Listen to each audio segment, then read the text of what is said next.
3, 2, 1 on this one. We're live on 2 channels today. Super stoked. Are we ready?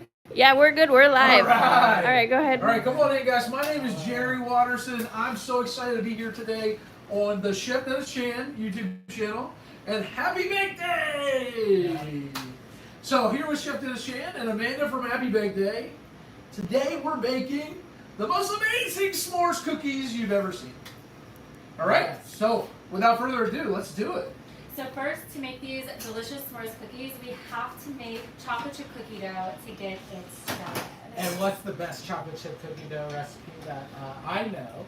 Toll House cookies. Toll House cookies, yes. It's such a classic. They're sweet. They're delicious. And come on, those chocolate chips. Yes, Chef's they're kiss. perfect. They're perfect the way they are. All right, butter going in the bowl, folks. We're gonna cream our butter and our sugar together. And this should be soft, right? Nice room temperature, soft butter. Yes. So we have 2 sticks of butter total, or 4 half sticks. Amanda, you're the one that taught me to get these half sticks because they're easier to come to room temperature and they are easier to cream. And we go room temperature so it blends well. Absolutely, it's much easier to blend with the sugar. And like Dennis said, I love these half sticks. To me, it's the baker's hack that nobody really thinks about because they are easy to divide into smaller tablespoon portions versus the full sticks of butter. And also, they do come up to room temperature much more easily and will blend beautifully here with our sugar. So someone told me that they freeze their butter. Is that something that you do?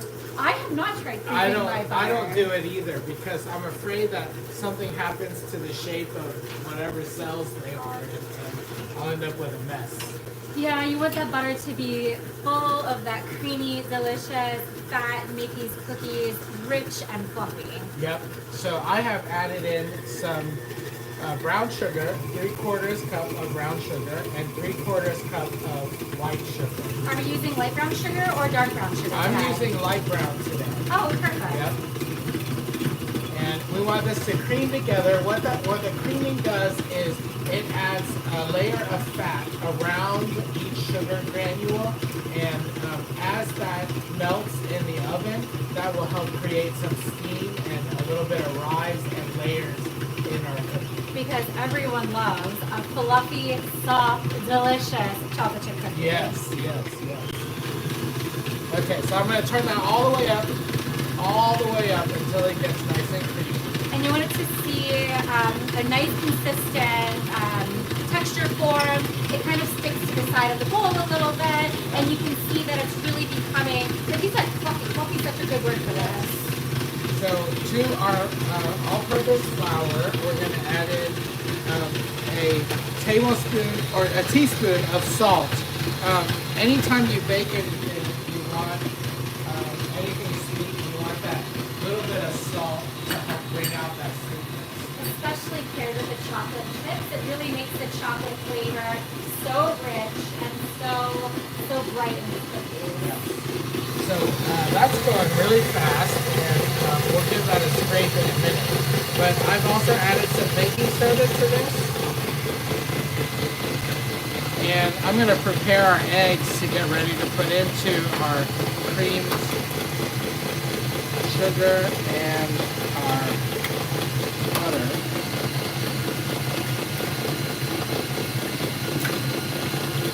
Alright, so that's still going. I'm going to give this a scrape down.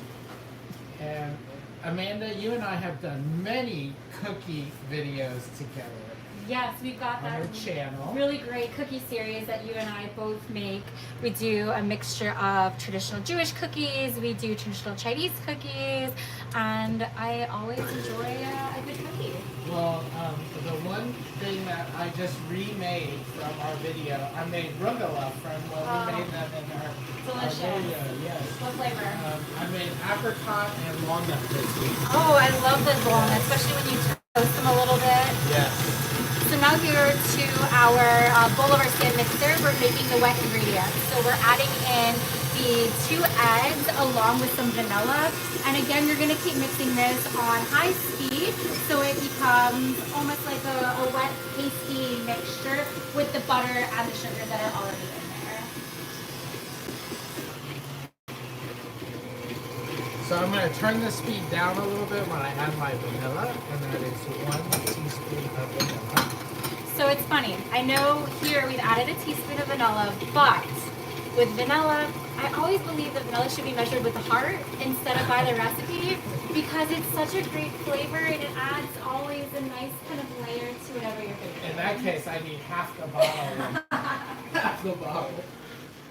All right, so we have this beautiful fluffy mixture right now, and I'm going to mix up the salt and baking soda and flour a little bit and mix that in.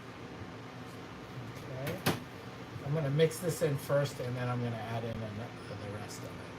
So I really like doing this as well, where you add just a little bit of your dry mixture into the wet.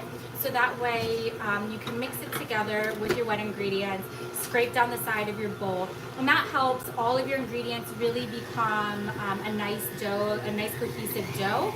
Instead, if you just dump all of your dry ingredients in at once, sometimes it doesn't mix as well. So it is important as you're adding your flour, your dry ingredients, and gradually, it's really important to scrape down the side of your bowl and the bottom as well. Yeah, sometimes it doesn't get all the way down either. That actually comes off really smooth. That's the magic of having well-creamed butter and sugar.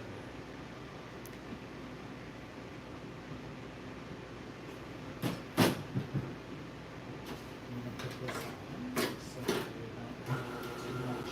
Does that keep us from launching things out? Yes, we could end up with Powder face? all in our face. Yes. Natural makeup? Bigger cleanup for later. Definitely make a cleanup for later. Okay, that mixed up pretty fast. Yeah, wow, that dough looks beautiful. And you can smell it too. You can smell the vanilla in this, and obviously And the butter. The butter, I was gonna say, and that brown sugar too. Okay, Beautiful. all right, so then let's add in our morsels. And here we're using our semi-sweet. We are using semi-sweet today. Is there a reason in baking people use semi-sweet instead of just like a milk chocolate? For me, it's preference.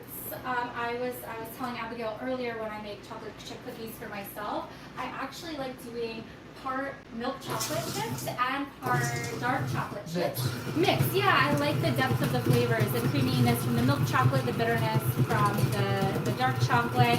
And then, as we talked about earlier with the salt really helps bring out those flavors and helps kind of create a more complex chocolate chip cookie. That makes sense. That makes sense. So if you have a big sweet tooth, you go milk. Yes, absolutely. But I have to admit, at my house, we are dark chocolate lovers. So usually I buy the 72% ultra dark chocolate chips. Yeah, that's what my favorite is. I'm the opposite. I'm the ultimate sweet tooth. So You like, want super sweet. I love like cotton candy flavored Oh, man. things. I'm like a little kid with sweets. milk chocolate, white chocolate, bring it on. Absolutely. You know, I went to the National Restaurant Convention this year in Chicago, and the coolest thing I saw there was they had Fruit Loop flavored ices. Oh. Which, if you don't have a big sweet tooth, you will hate. But if you have a big sweet tooth, you're like, Delicious. yeah. And I hate brand extensions where it doesn't taste like the thing it's supposed to taste like. But this actually tastes like Fruit Loops in an icy, mind blowing. I've had a Fruit Loop shake before. Wonderful. Absolutely wonderful. Creamy, you get that fruitiness, you get the crunch a little bit from the cereal on top. It's a win. Sounds like one. So people always ask me, well, how come your chocolate chip cookies turn out so much better? And I use the same recipe that you tell me to use. And one of the keys to this is in order to get the proper rise, you can put this in the oven right away. And the recipe, I think, tells you to go ahead and scoop them and put them in the oven right away. And usually they tell you to use 2 spoons and Yep. chop it that way. But here's a trick, and you'll share this trick with everyone watching out there. Yeah, so what I really like to do, and what's really great for a lot of your cookie recipes, is scoop your dough onto your tray. You can use, we've got a little scoop here, and we've got a slightly larger scoop as well. Scoop your cookie dough directly onto your baking tray, and then you're actually going to chill it in your refrigerator for at least 30 minutes. An hour is ideal, but at least 30 minutes.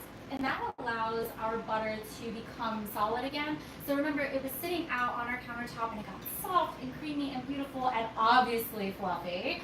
But we really want that butter to get solid again. And that helps when we bake our cookies to stay fluffy. Now, if you like thin, crispy cookies, delicious, pop them right into your oven. But today, we need them fluffy, we need them really fluffy, and so they have to get chilled. This dough has to be chilled at least 30 minutes. An hour is ideal. So we're gonna pre-scoop them and just put them in on the tray, and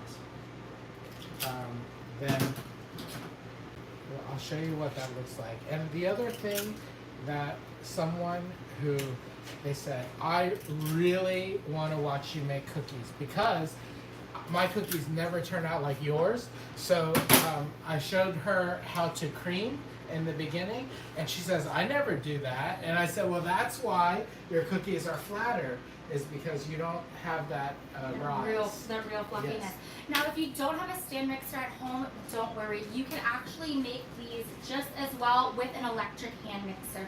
It's going to take a little bit of elbow grease, especially to get that butter really, really fluffy. But like I said, you don't need to have a fancy stand mixer at home. You can use a great old-fashioned electric hand mixer as well. Just make sure you get your arm work done into the day.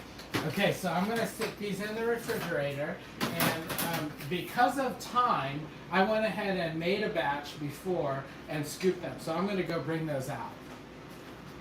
Cheater, pumpkin eater. You made one in advance? Okay. You know, but to get that height, we do need this to chill. Well, and nobody wants to wait half an hour or an hour. I know, it's so tough. So this is really great because you can make this dough ahead of time. Like I said, 30 minutes minimum, an hour is ideal, but you can actually leave these in your fridge overnight to chill. That won't hurt these cookies. So you can prep your dough the night before and then put it in your refrigerator to chill and then bake them the next day. So this is a really great recipe for future baking. Da, da, da, da! Cookies from the Perfect. fridge. Cookie does. Okay, so that has refrigerated for a little over an hour, and we're gonna here form comes the our graham crackers. s'mores now. My favorite way to do this is going to be directly here on our baking tray. We're going to take one square of our graham crackers and then we're going to put a piece of our scooped cookie dough right over top. And then we're going to bake them right into the oven just like this. And this way, as they bake, the cookies will spread out over the s'mores and you'll have that crunchy, sweet graham cracker bottom. And then once these pull out, we're going to add our marshmallow. So we're not gonna make just regular s'mores. We're gonna make some kicked up s'mores. Oh, absolutely. Because once we add our marshmallow on top, we have to torch it. It's got to get that brown top. It wants to be sweet. It wants to be gooey. I mean, how else are you going to make s'mores? Right. Now, I really like doing it this way. I know you'll see other videos that add their marshmallows into the cookie dough, which you can do. But I have found that adding your marshmallows into your chocolate chip cookie dough, your marshmallows kind of bake into the cookies and it kind of gets crystallized. And then who wants that? Like, your marshmallows are basically gone. It's almost like a little hole where the marshmallow was. And so then you're not really left with a s'mores cookie. You're kind of left with the graham cracker chocolate chip, which is going to be delicious, but it's not quite what we want. So by adding our marshmallow at the end after baking, we can get that classic s'mores flavor with the gooey marshmallow and then obviously the toasted brown on the top, and that way it's exactly what we want. So is there a reason why we went half of them small, half of them big, just for kicks? Just to show everyone what the difference is with the two Different different. options. Yeah. This is going to give you a s'more that is entirely covered, and those may even run together. So we're going to try to separate them a little bit. You want it probably 2 inches in between each of your cookies. Okay, so let's grab another sheet of paper, Jerry, and then we will. So we're about 2 inches in between your cookies, so that way as they bake, the cookies will spread. And hopefully they won't run together or won't run together as much. If they run together, it's really not a big deal, and these are still going to be delicious. All right, and someone wants to know if we will be posting the recipe for these cookies. Oh, yes. Absolutely, Yes. absolutely. So this recipe is the basic chocolate chip cookie recipe that you'll find on Nestle Toll House bag, plus graham crackers are beautiful. I found these, and Extra I know that. large. Yeah, The I know biggest that. marshmallows I've ever seen. We will have to cut them in half. That's a mouthful. No. Put the whole thing The on whole there. thing, the whole marshmallow. You can never have too much marshmallow. I mean, and once it's toasted, That's it's right. basically. I could just eat the camping. toasted marshmallow. Okay, but we will gladly post the recipe for this too. So should we divide these into two pans just to make sure that Yeah, I think that's actually a really great idea. I'll put some of these smaller ones over here. There's the audible, folks. There we go. the audible. Perfect. There we go. Spread these out. Okay, Great. so as we told you before, these were refrigerated so that cold will keep it a little bit taller, so you'll get a taller cookie than the ones that you scoop and bake. Absolutely. And so when these bake, you want to bake them until the edges are starting to get a nice slightly golden brown color, and the top you'll see is starting to get golden brown, and it'll be dry to the touch. If the whole cookie becomes too dark, then these cookies, they'll still taste great, but they're going to be kind of hard, and we really want these to stay soft if possible. So that should be about probably 15-ish to 16 minutes. We'll keep an eye on the bake time. So let's put these in the oven, and we'll set a timer for about 12 minutes or so. Yeah. If we need to turn them around, we can. I have the oven set at 325 on convection. So if you have a regular deck oven, it would be 350. Yes. Okay, All right, let's get them in. Let's go. Okay. Bump, bump, bump, bump, bump, bump, bump. All right. In we go. Here we go. Heat. Okay, so let's set a timer. 12 maybe? 12 is perfect. Check. It's always better to do less time, check, and add, because you can't take time away. Yes, right. 'cause Can't go back. Yeah, you can't suntan Right, your cookie. Super excited. We promised you cookies, but we did one better. We're doing fluffy Japanese pancakes. Yes. So I thought that there's a big craze out there for these fluffy Japanese pancakes. In Orlando, you can go to a restaurant that is called Fluffy Fluffy, and they just do Fluffy, these fluffy. thick, fluffy Japanese pancakes. And then when I was in Shanghai just a couple of months ago, I went to a place. It was just a little stand, and all they had were all these fluffy Japanese pancakes with all different kinds of toppings. So different fruits, different flavorings, and like they even have popping boba on top of it. Oh, there you go. All right, let's do it. Let's start cracking eggs. So, this recipe likes to have the egg whites cold. And the reason is, according to all these Japanese bakers, is that the cold egg whites hold longer than after you meringue it than the hot ones do. Now, we're taught in culinary school you're supposed to use room temperature or warm egg whites, and they rise better. So we will see what the difference is with this. And it's really important that when you separated your eggs, you want to make sure that the whites don't have any trace of yellow in it. All the fat in eggs is in the yolk. And another thing too, when you're making the meringue, it's really important to make sure that the bowl that you're using to make your meringue is completely clean and is free of any oils. It doesn't have any soap residue from washing. That has to be very, very clean, or your meringue will not form. A really fun trick hack that I like using when I'm making my meringue is I give the inside of my bowl, of my whisk, just a little wipe with some white vinegar. And the white vinegar helps remove any breaks oil. down the fat. Exactly, even from your fingers, because sometimes you just don't even realize what's on your hands, and that helps my meringue stay nice and fluffy and forms really well. I would have never thought that was that important. With meringue it is. even a trace of fat will keep your meringue from rising. Or other liquids. So if you're making a meringue for, let's say, French macarons, adding any additional liquid can sometimes cause your meringue to fall or not form fully. All right, so we're gonna let that go and let that rise. And once it starts to meringue, add in your sugar to it. And so that's gonna go until it gets a little frothy. And to our egg yolks, we're gonna add in some milk. This is a tablespoon and a half of milk, 2 egg yolks. We're gonna put in some vanilla, about half of a teaspoon. You could use the other half of the bottle that we didn't use for the cookies. You should put it in here. Yes, absolutely. Yeah, go by smell. Right. Okay, we're gonna put in just a pinch of salt, and again, because when you put in some salt, it will taste the sweet a little bit more. Put in some baking powder,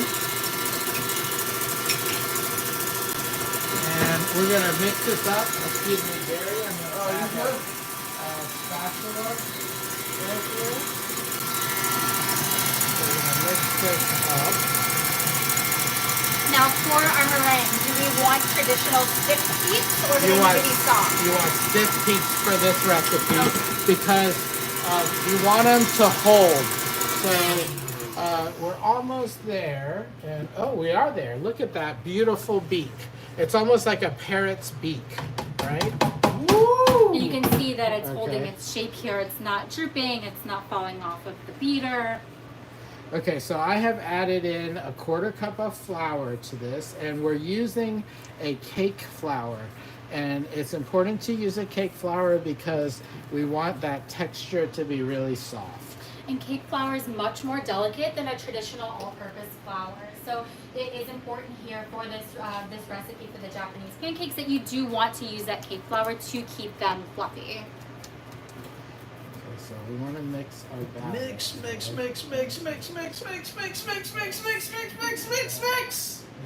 I love it.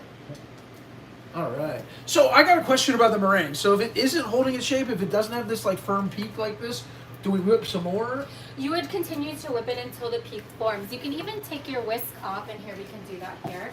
You can take your whisk off, kind of dip it in a little bit, and again, you'll see that peak is there. Make sure you're getting it. That way, right. And so if it were to fall or if it were to kind of flop over, you would know that this wasn't quite ready. But you can see here that it's looking great. We're ready to add it into our batter. All right. Now, if you were to make something else, like I mentioned French macarons earlier, and you wanted to make this a color, you would add, instead of a liquid food dye, you would use a gel. Because like I mentioned, you don't want to add additional liquids because it will, your meringue will fall. So you could use a little bit of a gel food coloring, and that way you can change the color here of your meringue. You know what? People out there love French macarons. Should we try to do that live one day? With all the things that could go wrong with French macarons? We might have to do it in my kitchen. Yeah, both of us know how to do it in our own kitchens. I know, right? I know. One of those things where it's like you practice your kitchen, your equipment, and you go somewhere else and it's like you're starting all over again, like you've never made them before. I think everyone out there knows that that thing when that there's that risk. Okay, so what I've done is I've gone over to turn on my 2 pans, and I'm using non-stick pans to make our fluffy pancakes. What's important about this is you have to have it very, very low heat.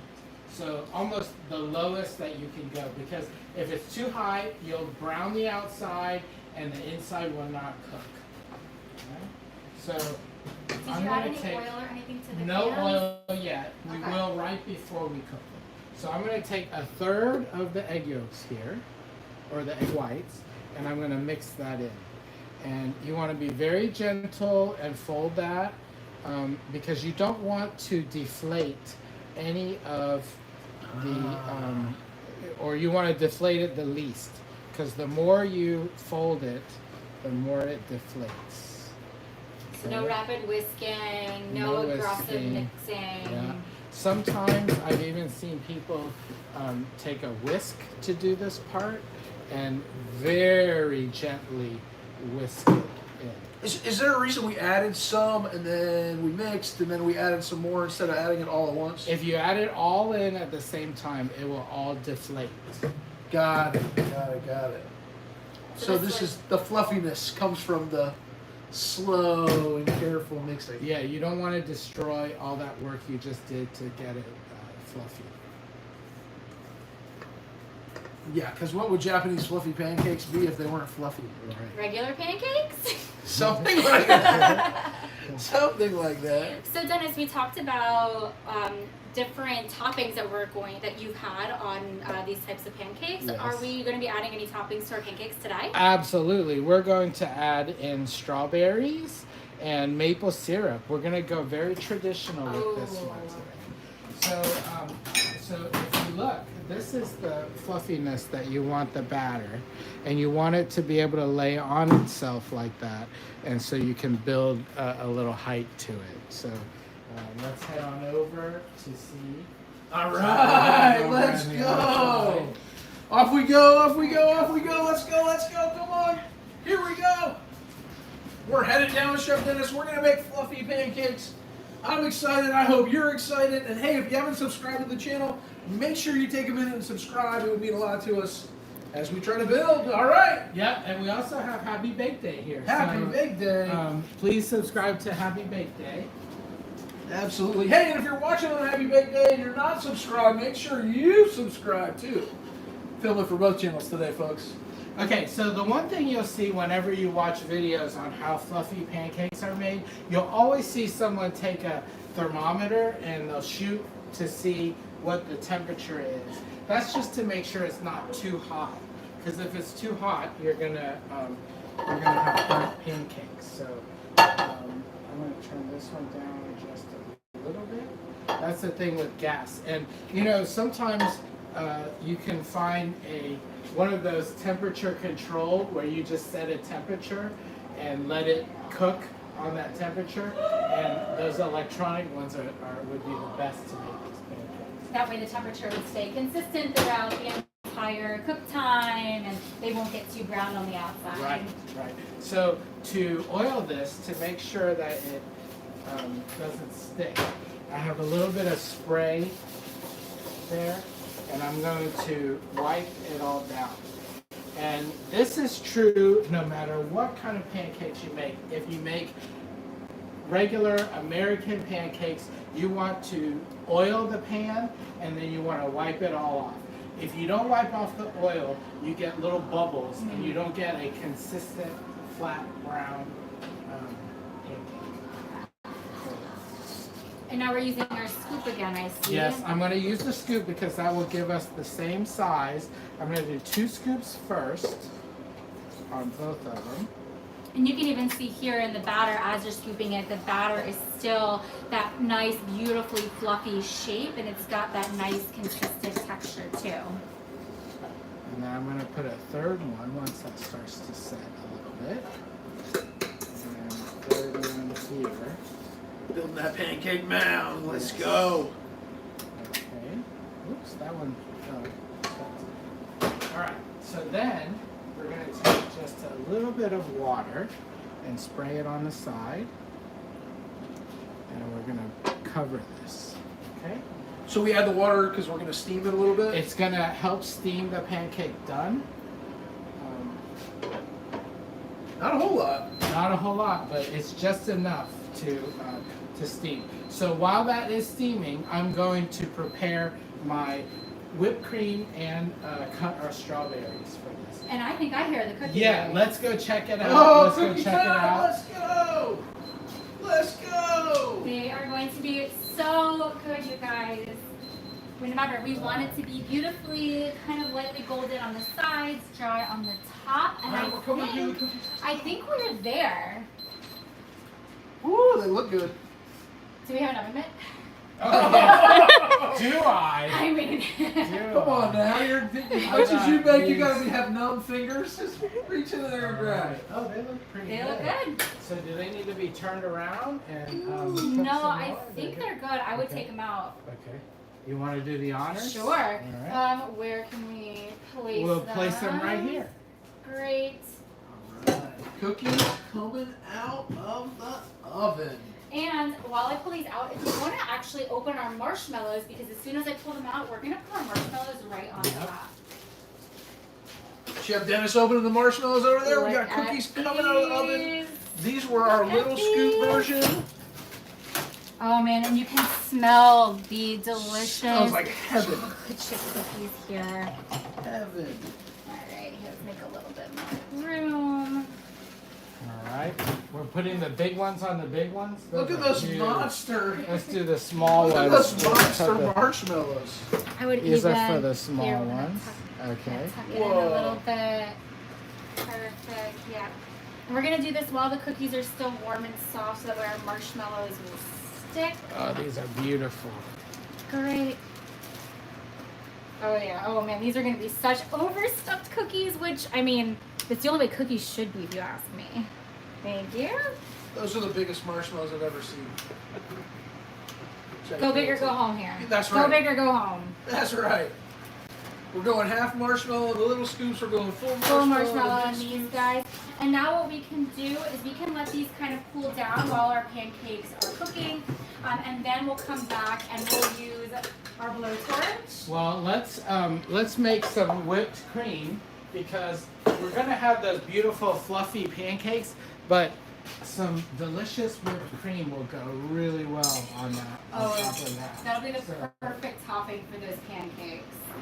So I'm just kind of gently pushing the marshmallows in here. You can see that the cookies are still undercooked on the inside, and that is okay. As these cool, they will continue to cook, and keeping them slightly undercooked when we pull them out of the oven will make the cookies nice and soft once they are done. All right, so whipped cream. The best way to make whipped cream is to keep your cream really cold, and if you can refrigerate your whisk in your bowl, that helps too.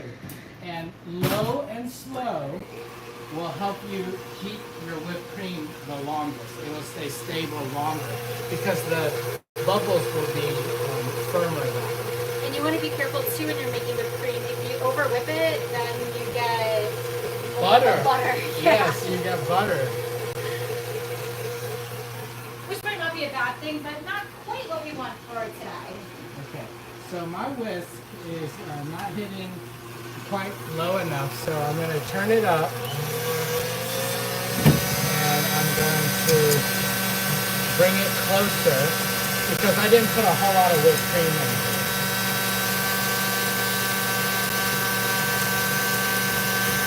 Now again, you don't need to have a stand mixer in order to make whipped cream at home. You can use an electric stand mixer as well. Yes, and you also can whip it by hand with a whisk. Woo, that'll take so long, but it's one of those things that's pretty worth it at the end to have homemade whipped Oh, it's cream. delicious.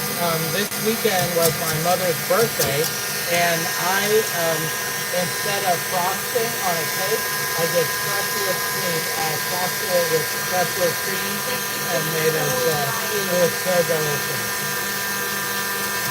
I've done whipped cream frosting as well, and I'll do whipped cream and just a little scoop, about a quarter cup of like a cream cheese frosting in as my sweetener instead of adding the powdered sugar, so that way it gives it a little bit more body, but keeps it light fluffy on the cake as well. Well, as long as your whipped cream cake is consumed quickly, whipped cream works beautifully for it.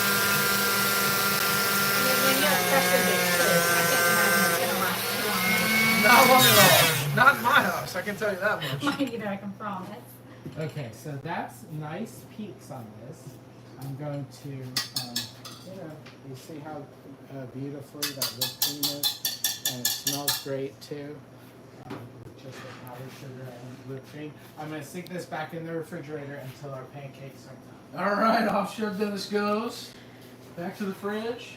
Get the pancakes done, or not quite done. Not quite done, but we're getting so much closer.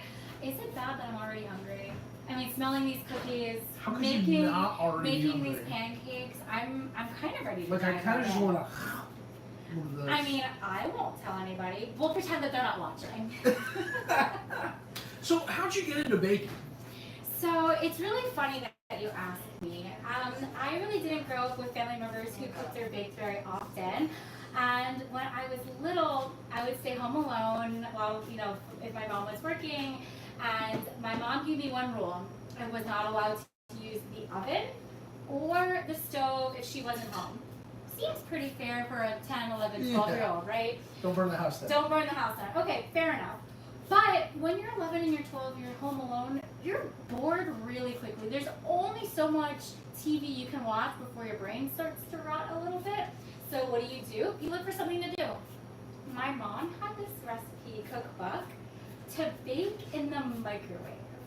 It sounds bizarre. This sounds like my kind of It cookbook. sounds bizarre. But when you're a kid and you want something fun to do, well, you start playing in the kitchen. So I used this cookbook to make fun things in the microwave. And because cooking and baking really wasn't something that we did often in my house, I didn't really have a lot of your traditional baking, cooking ingredients. So I have really vivid memories of making these orange nut muffins. Orange nut muffins. Well, it sounds delicious, right? In the microwave. In the microwave. However, I did have nuts. And so I had Cheerios kind of have a nut flavor. So what I did, I made orange Cheerio muffins. And, they weren't half bad. And, when you're a kid, you get so proud. And my mom would come home and first she was furious, thought I used the oven, but I didn't. I promise I used the microwave. And these muffins really helped, give me the confidence in the kitchen, give me the confidence to experiment, figure out what flavors worked and what I liked. And that kind of started my interest in cooking and baking. It sounds like one of those things, whenever you tell me I can't do something, I want to do it. So, can't touch the oven. So you found a way, and now you got to touch the oven every day. Now I have to figure it out, right? Tell me I can't do it, so I'm going to figure out a different way to do it I want.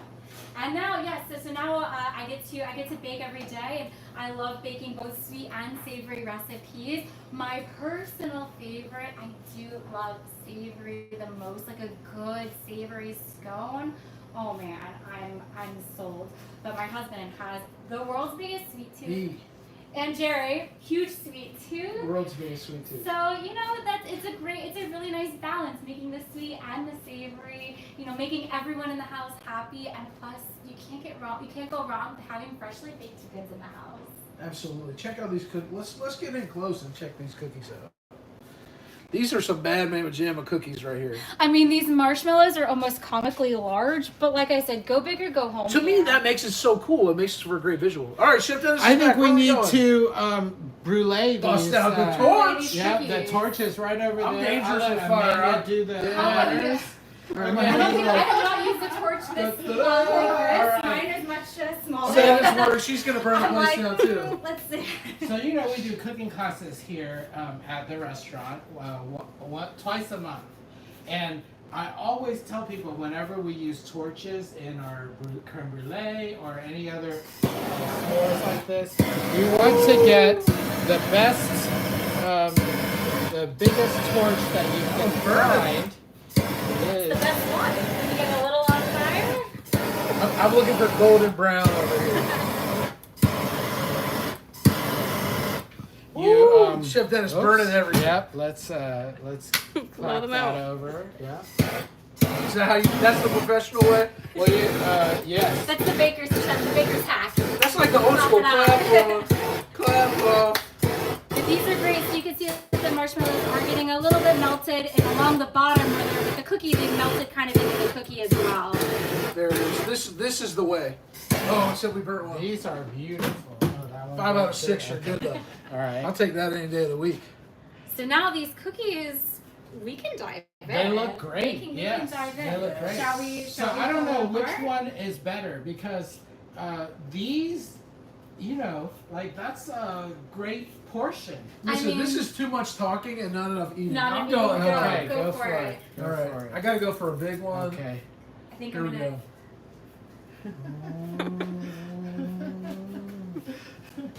That Good looks one, great. Robin. Oh, Oh my there gosh, it is. it's All melty. gooey and Oh, perfect. that gooey Gooey and melty. perfect. Oh my gosh. If you could only taste it and smell it All on, right, on let's TV. check this On, out. Ready? Oh, this Out is there. incredible. That's Oh, yeah. beautiful. Look at that. Yes. Oh, perfection. This is Wow. magical goodness. Perfection Wow. here. All right, I'm gonna go. So if you want to kick this up even more, make yourself a chocolate ganache and drizzle it on top. Oh yeah. You can drizzle a caramel sauce on top, and you can have caramel s'mores. Or you can even add just a hint of flaky sea salt. And as we talked about earlier, it'll, as much as everyone loves sweetness, it'll help bring the sweetness down a little bit, but also bring out these rich, chocolatey, indulgent flavors as well. This might be my favorite thing we've ever made in the kitchen. I've been here for. Well, we've got a couple more cookies to get through today. No, believe me, I'm gonna eat more cookies today. All right, so are we I'm ready gonna for go pancakes? turn my pancakes over. Let's check them out. So you want them Okay. at this slow. Here we go. So at this slow, low temperature, you want them to cook about 8 minutes or so. And we're gonna turn this upside down now, flip it, and we're gonna cover this. And we'll do the same on this one. This one is Uh-oh. a little less. Don't get caught. Okay, There it goes. there Oh we my go. God, those look incredible. And Wow, perfectly golden too. fluffy. Like it's like a cloud. Okay, so then you want this about 3 more minutes on the other side. So just so that it cooks nicely and you get a nice brown 3 bottom. minutes on the other side and Yeah. you're ready, right? 8 minutes on one side and 3 minutes on the other. And of course, the temperature that you work off of is going to determine how long you really need to cook it. I can feel the marshmallow on the beard. We can see it. We can see it.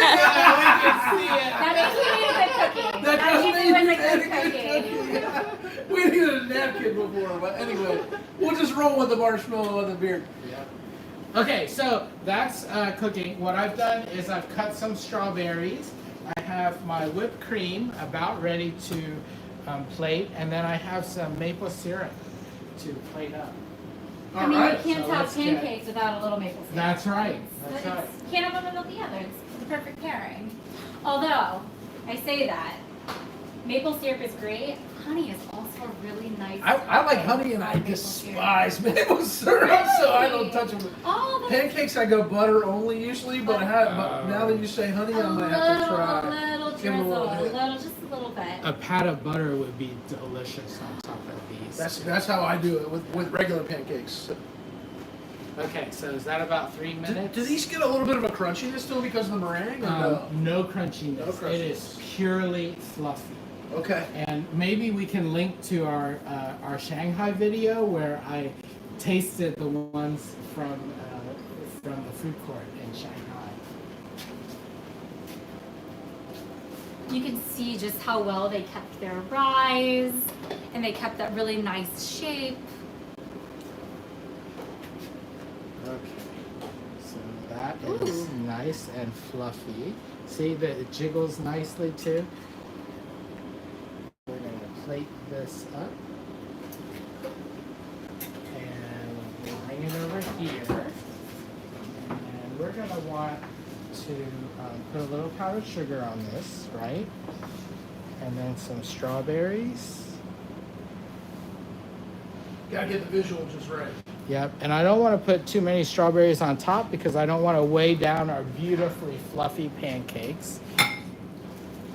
And the And moisture from the strawberries, if you add too much, it might make the pancakes a little soggy sometimes. yes, so on goes a little maple syrup. And then let's dollop some whipped cream right on top. Okay.